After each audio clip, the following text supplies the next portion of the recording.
Now, of course, when people get to know you, they'll judge you by more than just how you appear. But physical, outside, inside. Here's what's good advice. Make sure the outside is an excellent reflection of the inside. Interesting phrase written. It says, God looks on the inside, people look on the outside. So you got to take care of both. The inside for God and the outside for people. What's the old phrase? You never have a second chance to make a first impression. So the outside appearance is also valuable as well as inside vigor and vitality. Somebody says, well, people shouldn't judge you by your appearance. Let me give you a clue. They do. Take care of both. Here's another one I had to work on, being late. For the people that are always late, what do they care? They're not there when you get there. It doesn't matter, but if you truly want to make progress, not alienate, right, in the marketplace, here's what's acceptable to everybody. Being on time, right? Not being on time is acceptable probably, to a lot of people, but some, it's going to cost you. Now, the mind must be nourished. It's got to have good food. Food for thought. Bread for the head, we call it. Yes, you need a slice of toast in the morning, right, for your body, but you need a slice of cassette. A slice of cassette you put in the car system and listen and listen. Let something feed your mind. Stand guard at the door of your mind. Don't just listen to anything and everything. Make sure that you're your own best filter of what goes into your mental factory and spins out the fabric of your life and future. Stand guard at the door of your mind. Spend time. Be a selective listener. But you got to have a good diet, a good mental diet. When you walk into a home and walk into the pantry of the kitchen, you take a look what's in there. This family is either going to be healthy or it isn't going to be healthy. And a lot depends on what's in the cupboard. What you bring home, right, from the grocery store that you feast on for the body. Now here's what's important. A proper menu for the mind to make sure that it's got a wide range of nourishment. Because the mind needs the full education. Now, that starts to develop the foundation for what we call a good life, a productive life, a fulfilled life. And we need this mental input. 2 days is a little staggering in terms of sort of a crash program.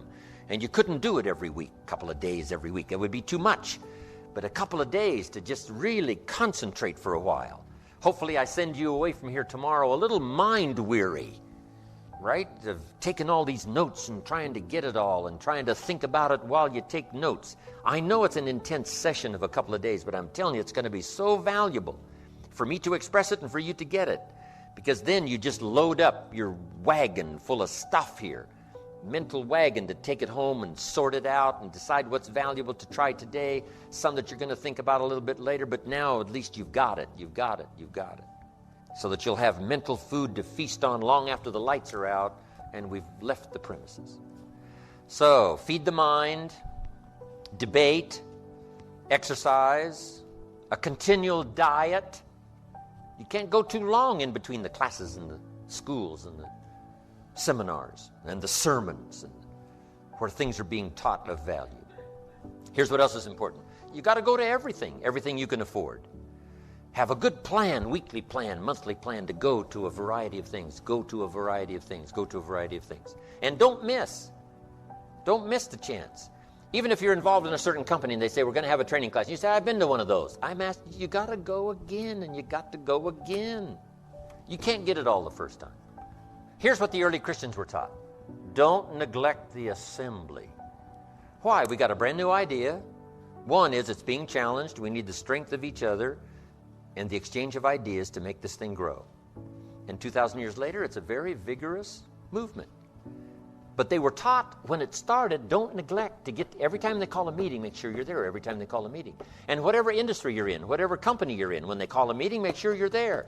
When they call a little training class, make sure you're there. Here's why. Some of them are going to be life-changing.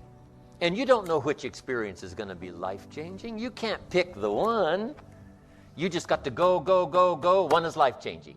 You go, go, go, go, go. Another one is life-changing. You go again, you go again, you go again. Another one is life-changing. For the people that were there, somebody that you met, something that you heard, and that one was just perfect. The atmosphere was right, the crowd was right, and everything was right, and you'll never be the same again. And you don't know which one that's going to be. That's why you've got to pursue. Go often, have a good plan for the search of knowledge and ideas that can inspire to the best of your potential. So now we've got the physical, we've got the spiritual, we've got the mental parts of personal development. Now let's keep going. When I began planning this program, I looked up the word character in the dictionary. I learned the origin of the word, and then I just sat there for a minute and realized that in this case, the origin of the word just about says it all. So I'm going to tell you where the word character comes from, and I'd hope it has as big an effect on you as it did on me. But first I want to just quickly mention the origins of another word that people often confuse with character, just to clarify the differences. That other word is charisma, and I think that it's often confused with character today. But charisma is really quite different. Charisma is derived from a Greek word meaning an ability to elicit favor in other people. It's a magnetic quality of personality that people respond to as if it were magic. Charisma is almost like a magic wand that confers power over others. But character has a very different origin. Character comes from a Greek word meaning chisel, or the mark left by a chisel. I'm going to repeat that because I think it's very important. Character is derived from the Greek word for chisel. And of course, a chisel is a sharp steel tool used for making a sculpture out of a hard or difficult material like granite or marble. And a chisel is also used for stripping away waste material from an object, stripping away stuff that might get in the way in order to get down to the essential thing, the thing that really matters. You've got to chisel your character out of the raw material of yourself, just like a sculptor has to create a statue. The raw material is always there. Everything that happens to you, good or bad, is an opportunity for building your character. Let me point out another important distinction between character and charisma. You may have noticed it already. In both its definition and its derivation, character doesn't refer to other people. It doesn't refer to having power over other people or getting other people to follow you or gaining favor with other people.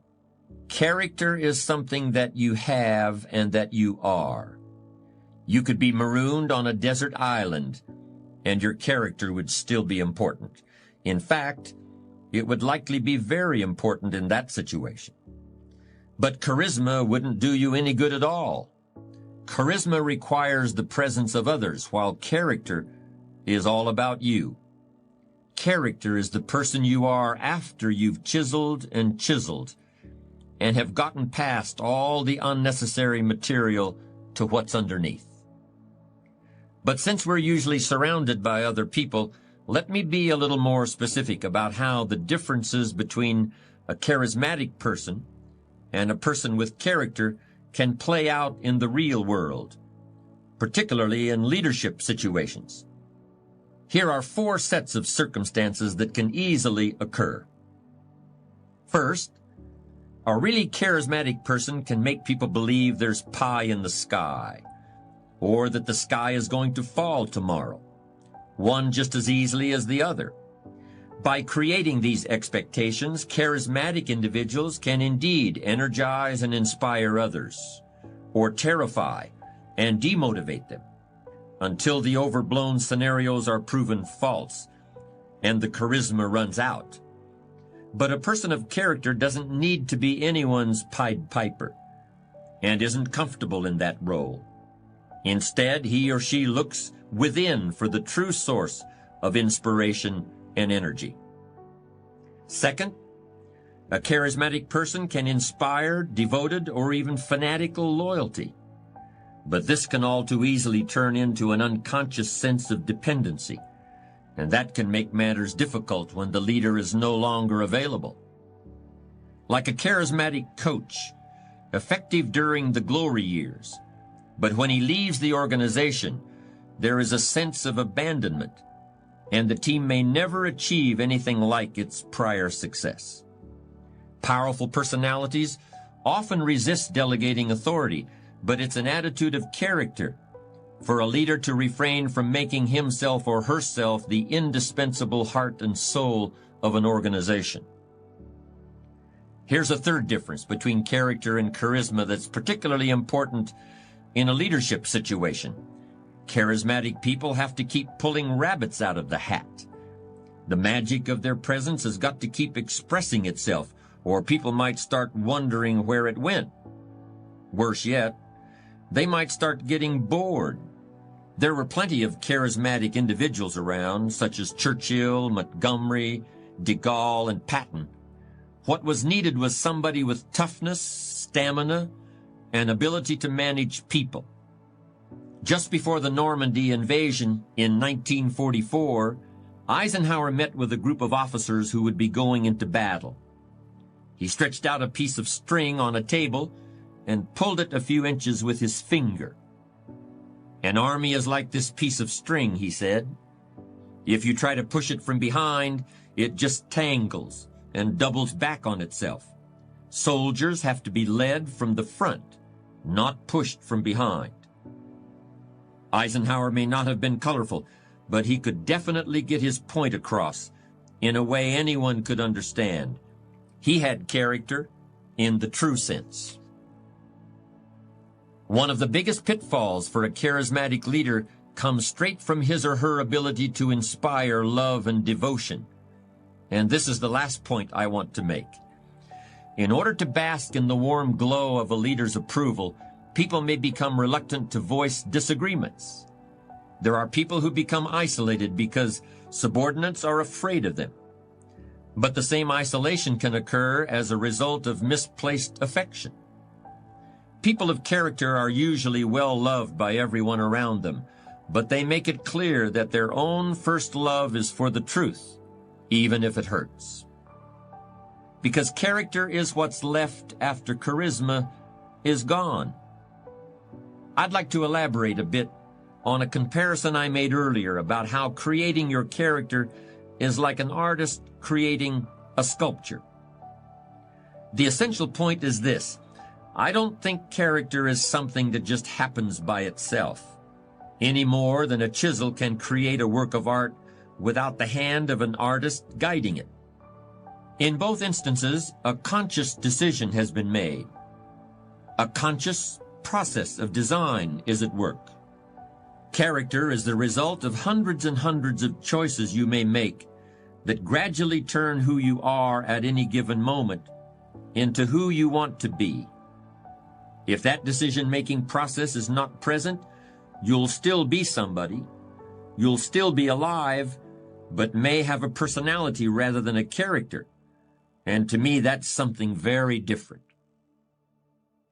You build character out of certain qualities that you must create and diligently nurture within yourself, just like you would plant and water a seed or gather wood and build a campfire. You've got to look for those things in your heart and in your gut. You've got to chisel away in order to find them, just like chiseling away rock in order to create the sculpture that has previously existed only in your imagination. But the really amazing thing about character is that if you're sincerely committed to making yourself into the person you want to be, you'll not only create those qualities, you'll strengthen them and recreate them in abundance, even as you're drawing on them every day of your life. Now let's keep going. Ideas plus inspiration. Make the note, we need ideas for goals and plans to design our life for the future. Tomorrow we'll do the workshop, setting goals for the next 10 years. Ideas for plans to achieve those goals. But here's what else we need: inspiration. Emotional vitality. Without that, the ideas, won't progress very far. They may serve you to just get by, but I'm sure you haven't spent this kind of money and this kind of time to pick up ideas just to get by. But we want to be able to flourish.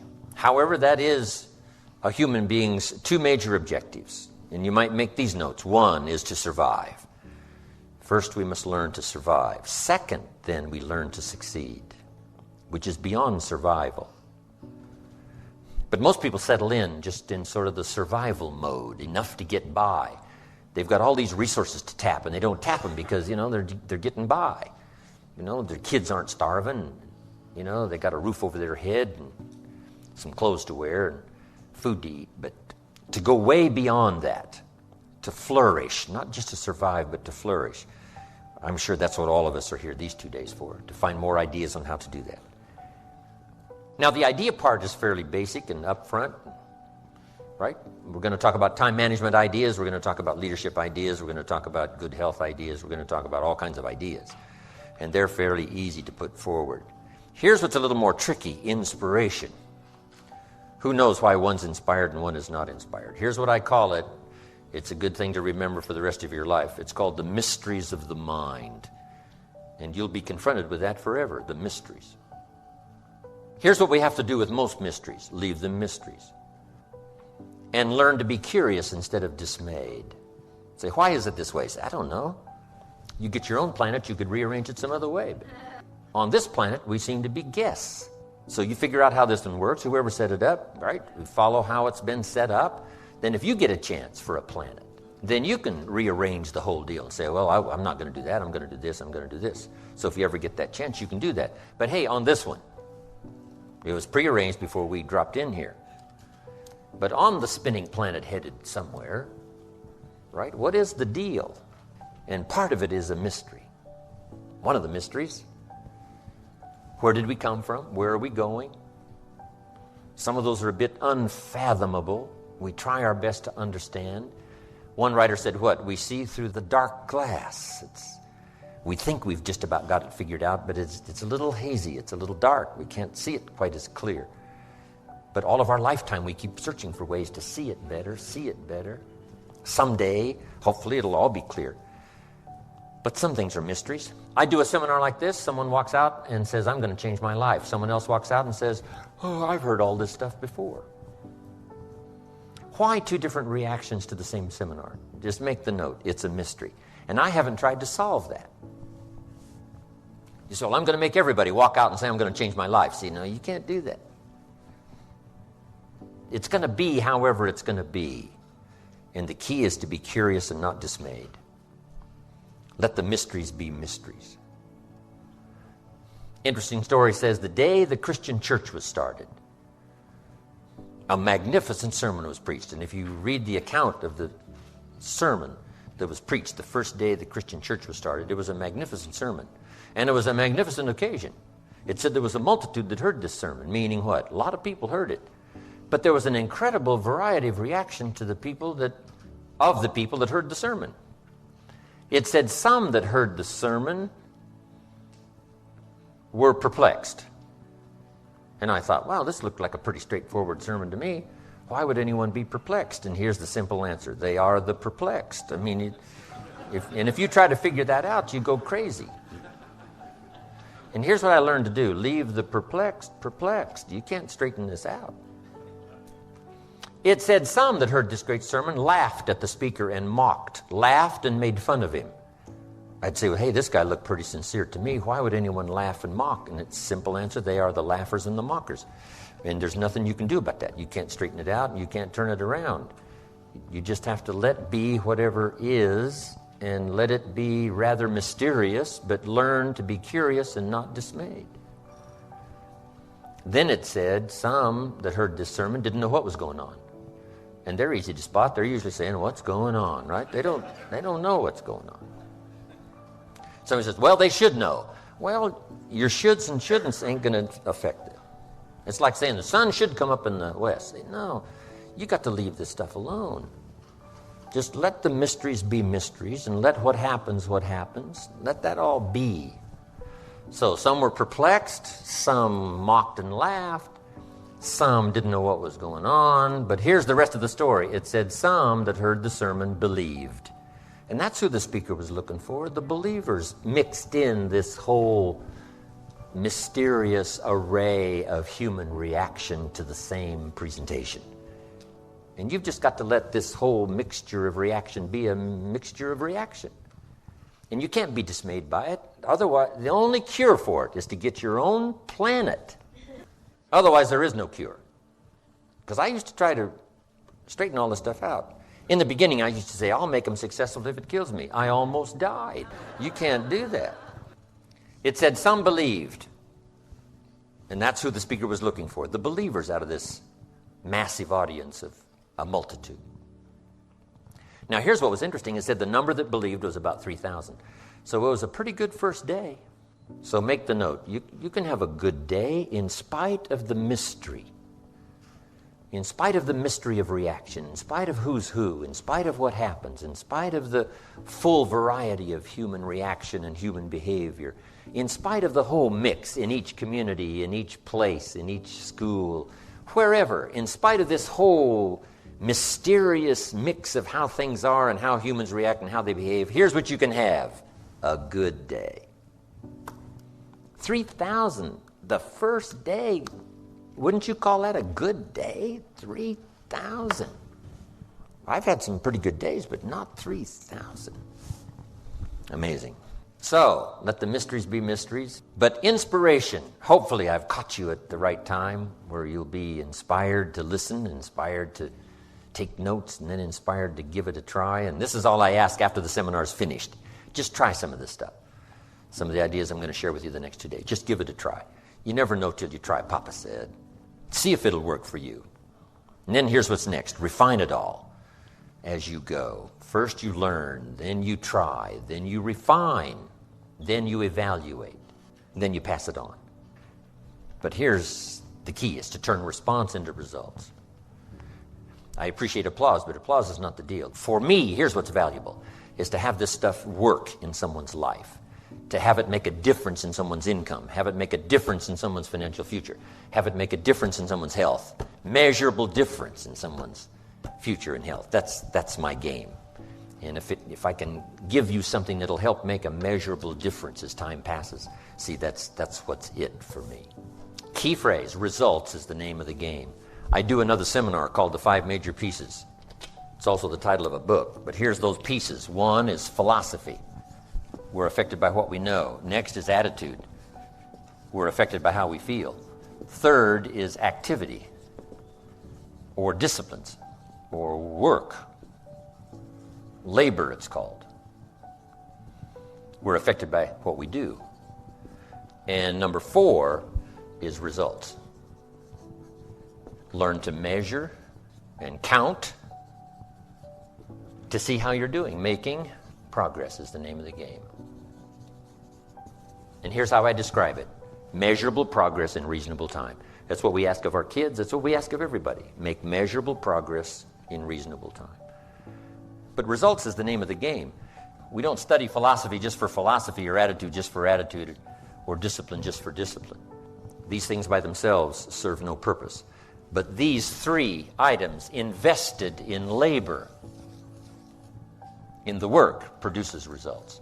Now we measure our results to see how our disciplines are working, how our attitude is working, and how our philosophy is working.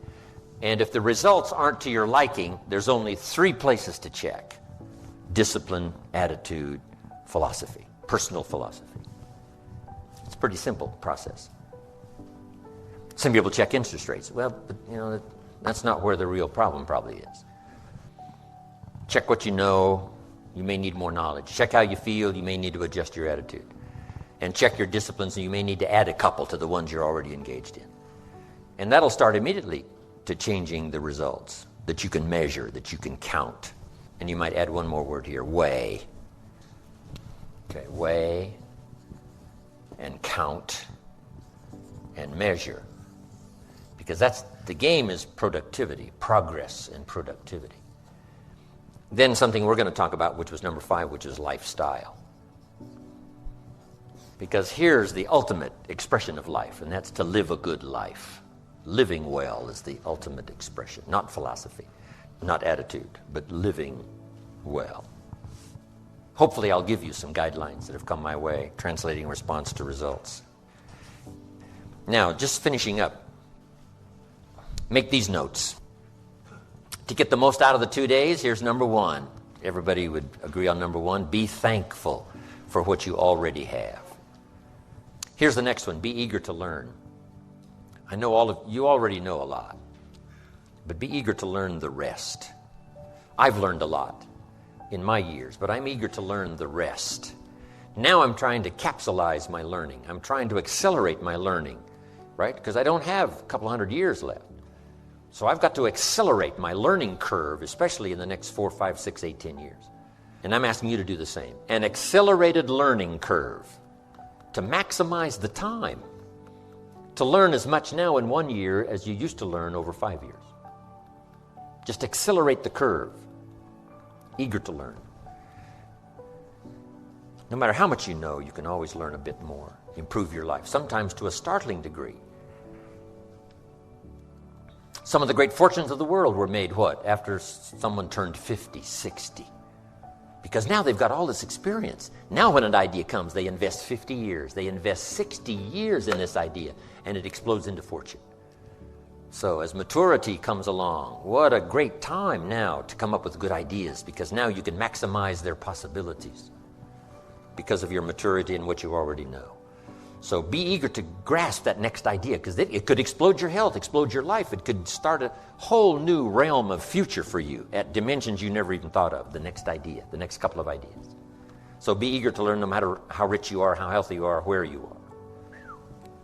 So no matter where you are, be eager for that next idea. Some of you have been teaching like I have for years and years and years, but be ready for the next idea, because it could explode now, your teaching career. It could add new dimensions because of where you are and because of your age and because of your maturity and because of whatever. The next effort you make to get something, no telling what that may add in terms of multiplication in your life and your ability to affect the lives of other people. Amazing. Here's what also I'd ask you to do. Argue later with all the stuff I'm going to cover. I wish we had time to debate every issue, because a lot of this stuff's up for debate. Nobody knows that better than me. And I've been doing my best all these years to debate, my point of view, as well as to listen from the other point of view. But, I would ask you to argue later, because we don't have time to open up discussion for every point that I'm going to cover in the next 2 days. But here's what's important. Debate all major issues. Some issues are fairly sort of obvious. Say, well, I can see the positive side of that right away. But some need discussion. Now, here's what's valuable, to discuss some things with someone else. Debate back and forth. In Israel, one of the great forms of learning is debate. You walk into the classroom, wow, it sounds like confusion. Or they get a hold of an idea, and one gets on one side, and one takes one position, the other one takes the other position, and one says, this is it, and someone says, no, you're mistaken. Here's what you failed to read. Someone says, well, I didn't know that. And then they advance their point of view and say, no, I think you're wrong here. You haven't done your research. How about this, this, and this? The person says, oh, you're right. I didn't do that research. And this verbal debate back and forth goes on in Israel. An Israeli part of learning is this debate. So here's what's important, is to debate the major life issues. In good health today, the great debate is on, which has given us advances we've never had before. So here's what you must be, though, in the debate: a good student.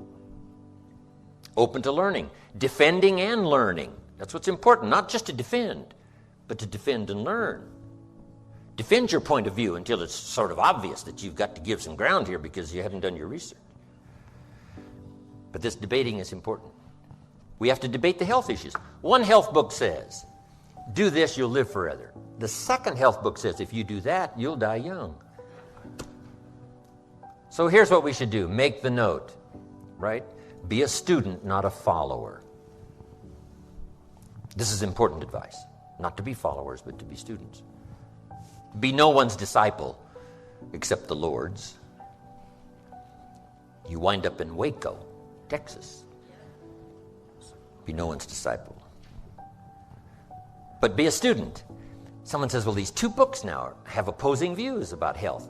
Here's what you should do. Answer. Read both books and make up your own mind. Read both books and see if you can't figure out some way so that it applies to you, maybe drawing from both presentations. Not to follow one or the other, but to draw from one or the other, or maybe both, and develop a plan for you. Here's some of the best advice I've got for you. Make sure what you finally do is the product of your own conclusion. Make sure what you finally do in your financial pursuit, in your health pursuit, in building a good family pursuit, in developing your spirituality. Make sure what you finally do in pursuit of that is the product of your own conclusion, meaning you've processed differing points of view. You've processed what you've learned, matched with what someone is teaching you. Here's what's important. No one voice has all the answers. I certainly don't. I only have my point of view. I only have my perception. But my perception may be valuable. What if I say to you, did you ever look at this from over here?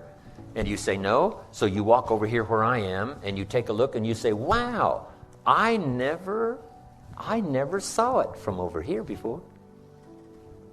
And maybe that look, from my point of view, is an interesting perception. It may reveal something that from over there, looking at it, you missed it. You missed my point of view. Not that my point of view is the point of view, but it is a point of view. Right? There's a difference between a point of view and the point of view. Here's the first skill that revolutionized my life: sales. Learning to present a product and service to the marketplace. I multiplied my income by 5 first year. Multiple skills. So now I got 2 skills. Milking cows and making sales.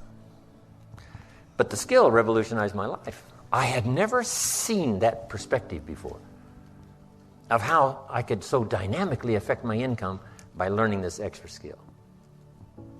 Amazing. So be eager to learn, argue later, but debate, right? Is it for me or isn't it for me? Do I have the temperament? What is the deal? Should I start now and learn, or should I postpone it? What should I do? All of this stuff is very good. Turn it over in your mind till finally you decide. Next, become a good listener. It is difficult. We live in such a busy time. It's going to be a little difficult to shut everything out for 2 days and just concentrate here. Because our life's out there, right? Our family's out there, and our friends are out there, and our business is out there, and things are going on out there.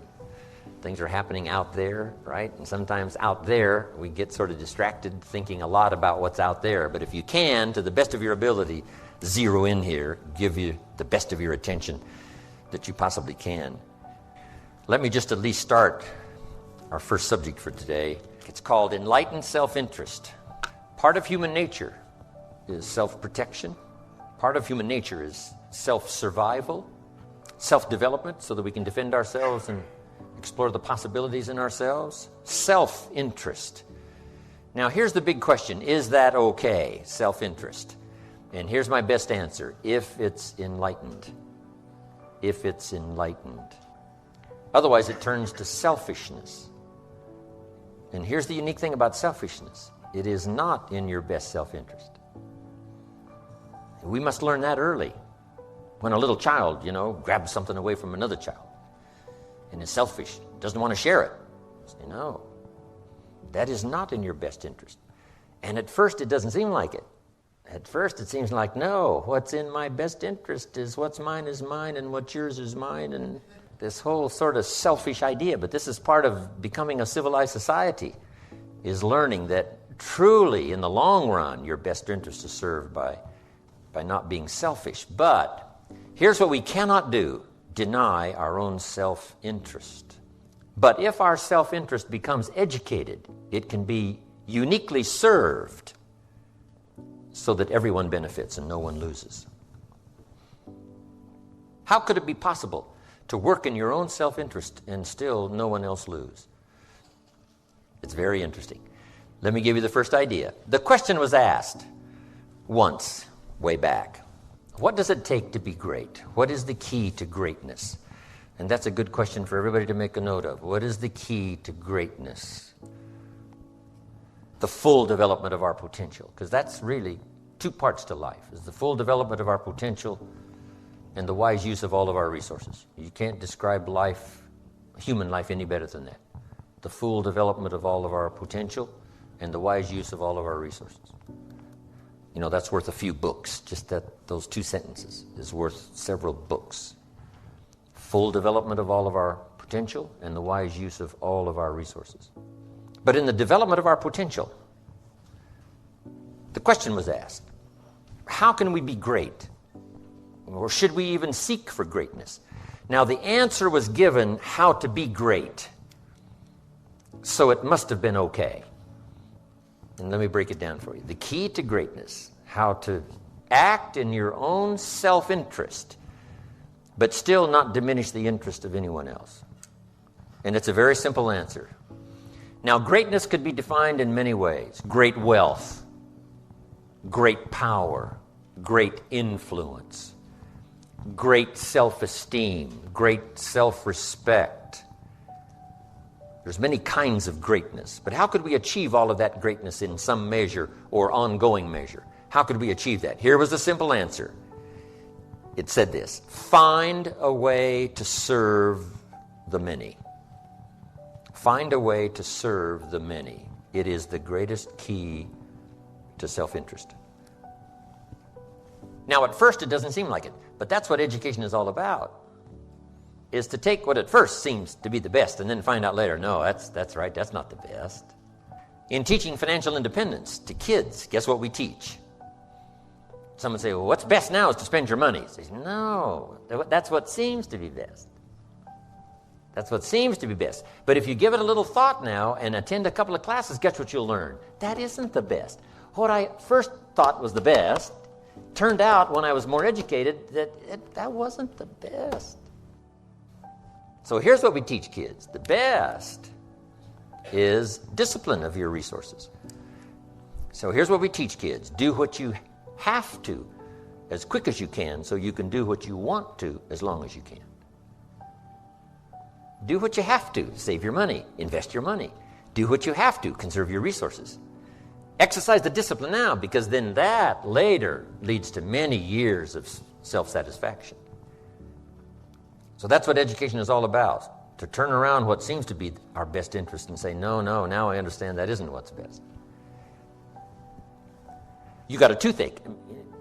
You got a cavity in your tooth. What seems to be best is just to neglect and say, oh, well. But here's what's the problem with the cavity. It doesn't get better. So you got to go take care of it. And the dentist says what? You can take care of it now, it only costs this much. Later, it costs this much. So you can pay me now or pay me later. You say, hey, in my own best interest, what? Better to pay up front. Discipline is better up front.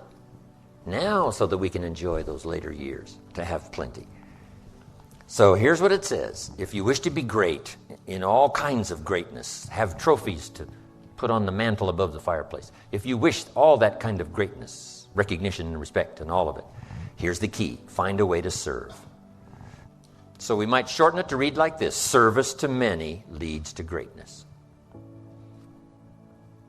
Now, at first, that doesn't seem to create personal greatness, serving others. But now, when we become educated, we finally find out, yes, that's true. Service to many leads to greatness.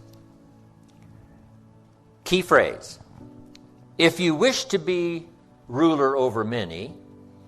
Now, wishing to be great would seem as a statement of your own self-interest, which is true. But we're talking now about enlightened self-interest. Find a way to serve. Now we come to the next one. If you wish to be ruler over many, nothing wrong with that, to be ruler over many. Here's what it says: be faithful when the amounts are small. To rule over many, be faithful when you have just a few. Someone says, well, if I had a big organization, I'd really take good care of it, but I've only got 3 or 4, I don't know where they are. See, that's not the key. The key is to really know where the 3 or 4 are. Take exceptionally good care of the 3 or 4. Because if you become faithful, if you become disciplined in giving your best attention and the best you've got to the few, now you begin to qualify now to have the many to preside over. The many will come if you pass the test of the few. Someone says, if I had a fortune, I'd really take good care of it, but I've only got a paycheck. I don't know where it goes. See, that's interesting if we ask you, what about your money? You say, I don't know where it all goes. Well, should we let you run the company? You don't know where it all goes? He says, yeah, my money just gets away from me. Oh, we should let you run the world, right? Say, no. Because if you can't be master over a few pennies, should we give you a fortune? The answer is no way. Let's see what this person does with a paycheck. Then life and opportunity will decide later whether they deserve to double, triple, quadruple their income multiplied by 10. Why multiply it by 10 if you don't do a good job with what it is?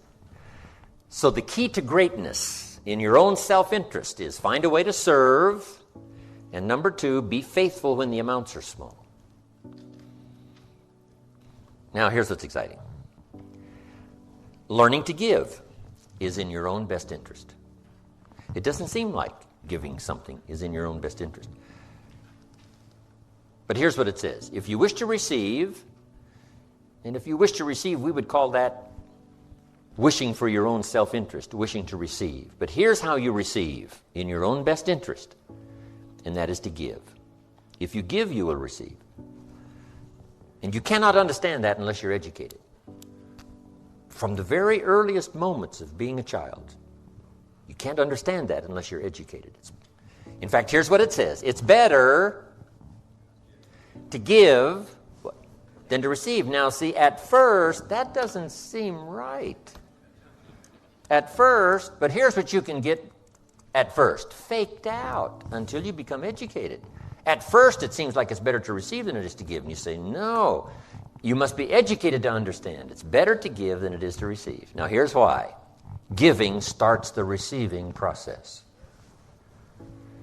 Wouldn't that be acting in your own self-interest, is to do something that started the receiving process? And the answer is yes, now I understand. Now I can act in my own self-interest in an enlightened way instead of a destructive way. Next, in your own self-interest, life responds to deserve, not to need.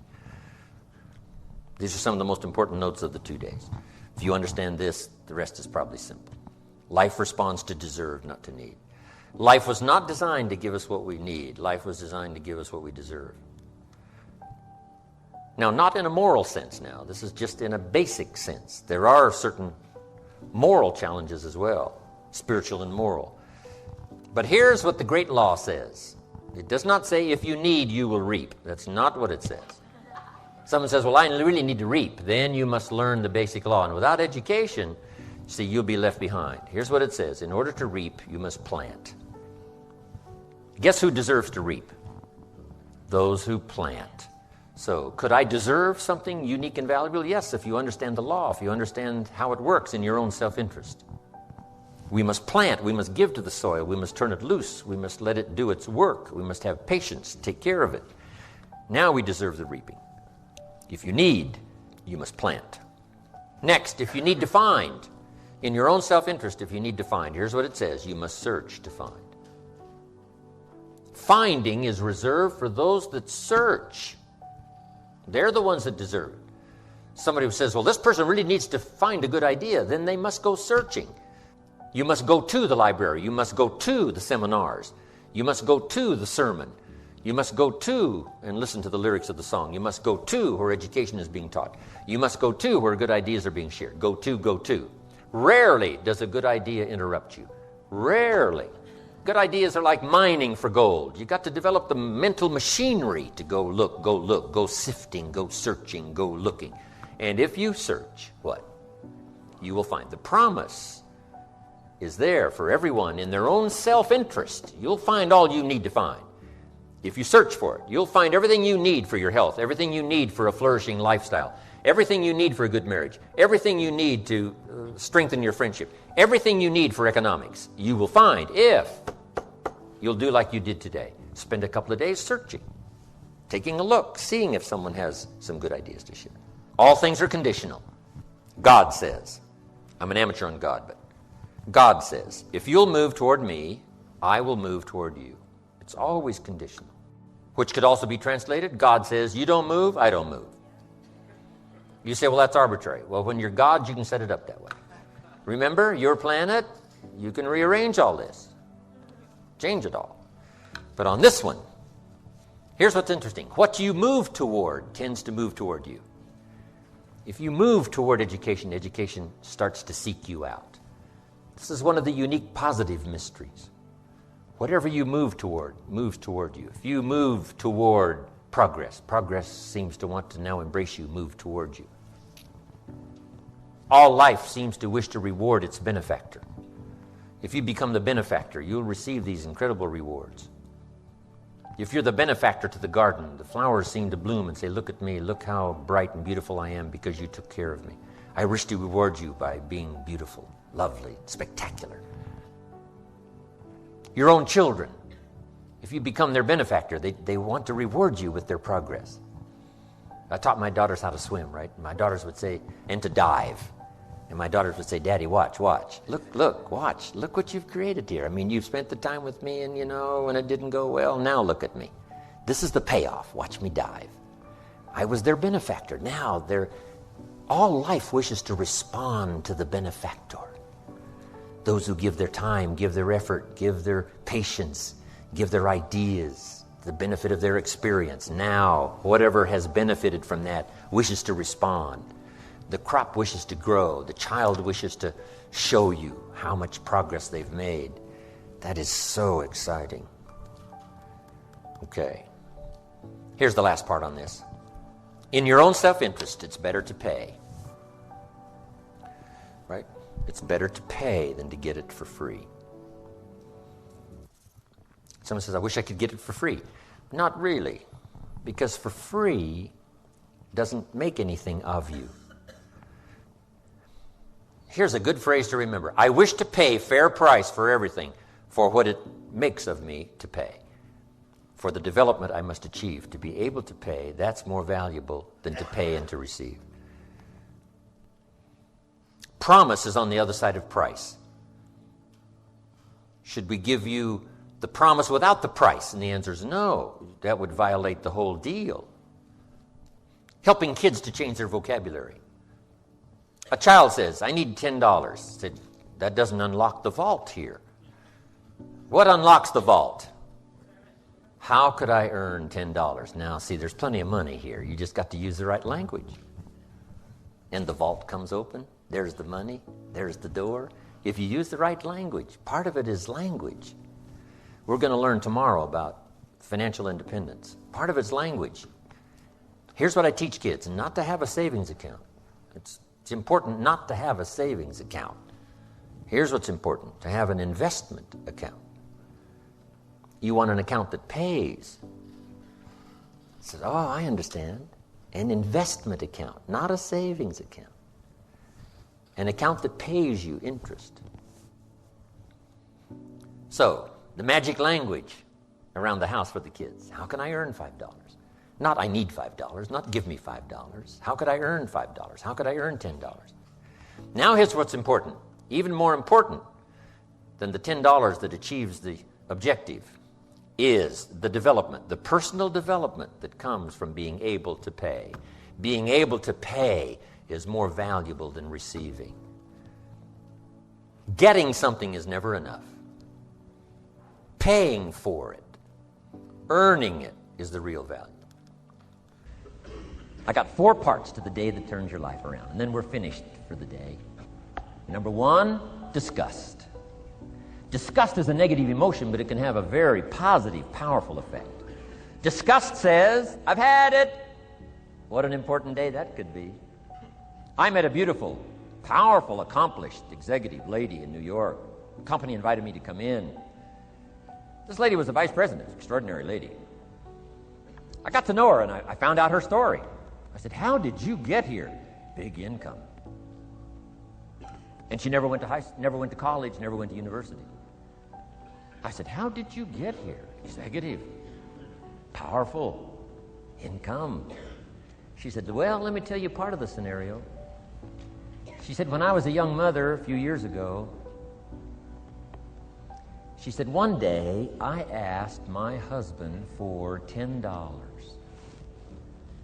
And he said, what for? Before that day was over, I decided I would never, ever ask again. She said, I started studying opportunity, found it, took the classes, put myself through the schools, did the scenario. Now I'm vice president. I make a lot of money. And she said, I kept my promise. I've never, ever had to ask again. It's called a life-changing day. The day you say, enough is enough. Now, if you can add an act to your disgust, it helps. The man takes a shotgun to his car, blows out every window, destroys every tire, puts 100 rounds in it, and says, I've driven this embarrassing thing for the last time. And then he saves it. He saves it. And later when somebody says, how did you become rich and powerful? He says, let me show you this car. One day I'd had it up to here. I blew it to smithereens. Here's the last three. Next is decision. Decision making is a life-changing day.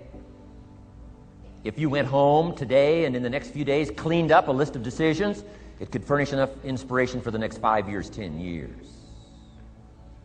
What an inspiring day, the day you can bring yourself to decide. And here's the third one, desire, wanting too bad enough. Who knows the mystery of that? We don't know. But here's something I do know. Sometimes desire waits for a trigger, waits for something to happen. Who knows what the happening may be? A song, the lyrics, a movie, the dialogue, a seminar, a sermon, a book, an experience, confrontation with an enemy, a conversation with a friend who finally levels with you. Whatever the experience it is, it's so valuable. And here's my best advice. Welcome all experiences. You never know which one is going to turn everything on. Don't put up the walls. The same wall that keeps out disappointment keeps out happiness. Take down the walls. Go for the experience. Let it teach you. And here's the last one. Resolve. Resolve says I will. Two of the most powerful words in the language. Best definition of resolve I got from a little junior high girl, Foster City, California. I'm going through some words one day. I got to this one and I asked the kids, who can tell me what resolve means? Some didn't know, some tried. Interesting. The last one was the best. Little girl about 3 rows back, she said, I think I know, Mr. Rohn. I said, what? She said, I think resolve means promising yourself you will never give up. I said, that's the best I've ever heard. She's probably giving seminars somewhere today, right? I mean, that's the best I've heard. I asked the kids, how long should a baby try to learn how to walk? How long would you give your average baby? Any mother in the world would say, you're crazy. My baby is going to keep trying what? Until. What a magic word. I want you to write it down. Until. Promise yourself you'll read the books until your skills change. You'll go to seminars until you get a handle on it. You'll listen to it until it makes sense. You'll go for it until you understand it. You'll practice it until you develop the skill. Never give up until, however long that is. Then you'll discover some of life's best treasures when you pay that price.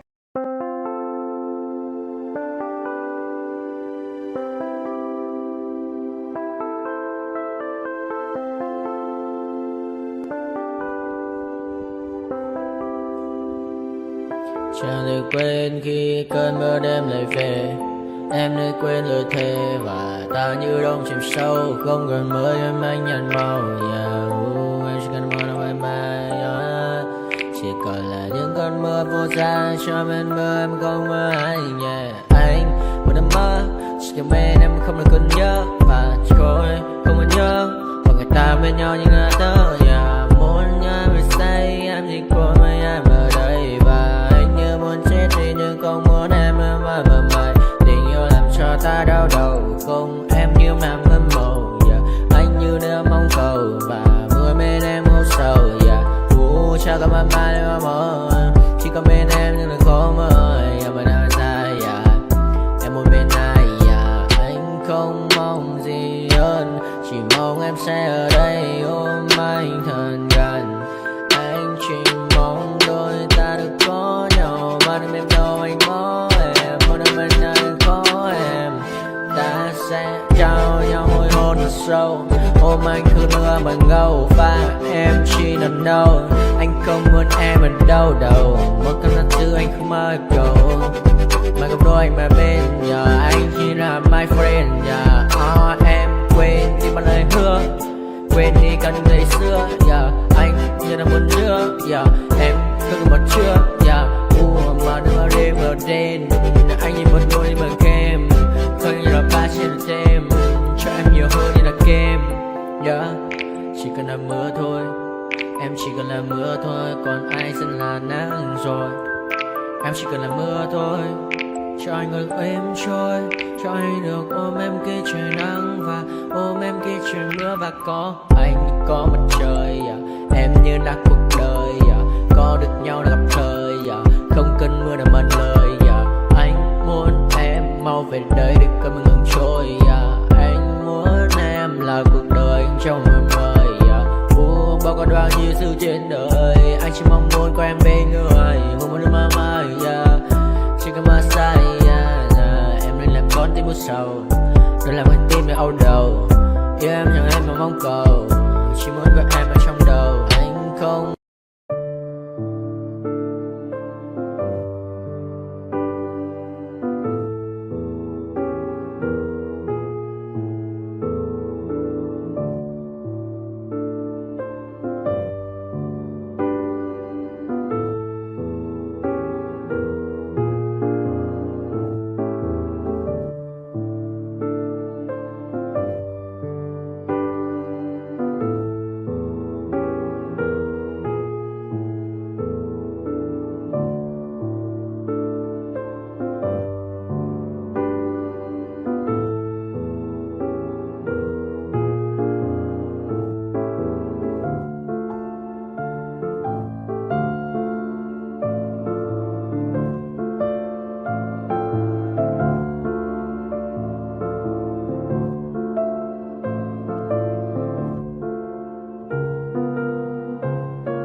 to my party, we're just getting started. A life is a dream or a nightmare scarring. Hand me a drink cause I think I'm going all in. Get me a shrink who can catch me when I'm falling. Cover up my scars, flip the handlebars, crashing in my car, wake up in a bar. I'll be a superstar, just on my avatar. This world is so bizarre, empty out the reservoir. Yeah, I'm taking 6 shots, yeah, straight to the face. And I wanna get lost, I'm sick of this place. Don't know how to stop when I'm feeling this way. So I'm taking 6 shots till I'm feeling okay. I think I'm going crazy, don't think I'll get home safe. So I'm taking 6 shots, all straight to the face. I'm taking 6 shots, are you coming with me? I'm taking 6 shots, yeah, straight to the face. And I wanna get lost, I'm sick of this place. Don't know how to stop when I'm feeling this way. So I'm taking 6 shots till I'm feeling okay. I